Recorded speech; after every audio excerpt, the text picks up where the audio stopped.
this goes into something that you learned about in the Warren Buffett way. Right, my other homework. Mr. Market. Right, that story about Mr. Market, that's right. Yeah.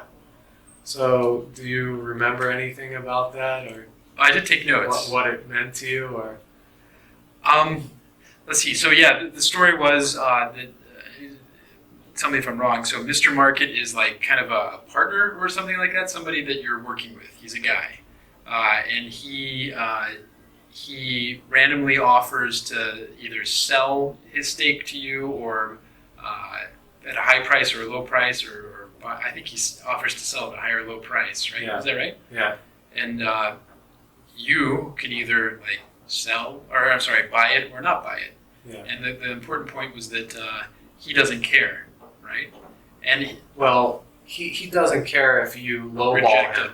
Right. or reject his offer. He does, yeah, you He can doesn't reject. care about that, you know? And the other thing was his prices are totally irrational. Just doesn't make any sense. Like some days he'll walk in very optimistic and say, "Oh, you know, my stock or my share of the company is worth so much money. Like I'll sell it to you at this price." And other days he'll walk in just dejected and I'll sell it at this price. It's a rainy day, so I'm going to sell at this price, or I'll sell at this price if he's happy, or whatever. Right. Yeah, I thought that was really useful. Yeah. It really I like the idea that he had no memory of whether you rejected an offer or not. Mm-hmm. Every day was new, right? Yeah. And think he didn't take it about personally. think about in real life with the stock market and investing. You can offer to buy Microsoft today at a ridiculously low price. You can offer. Yeah, and it doesn't get accepted, maybe. And tomorrow, is anyone going to be mad at you, or anyone gives you a hard time? No. Good point. So, yeah, it doesn't matter if you offer the lowest price ever on this. But if that price happens to hit or cross that price, then you buy a great company at a bargain price, you know? And some days, for no rhyme or reason, Microsoft's going to be really high. Other days, it's going to be really low. That does not necessarily mean that's the value of the company. Okay. It just fluctuates up and down.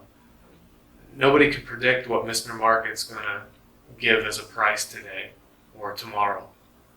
So you just have to be ready to take advantage of Mr. Market, Right. when he's being generous and offers a low price, or just ignore him whenever he's offering too high of a price to buy. Yeah, I really enjoyed that. Yeah, you can ignore. Yeah. And don't ever think that just because the price is this today, that's what the company's worth. Right. That Yeah. means very little, if anything, of what the company is worth.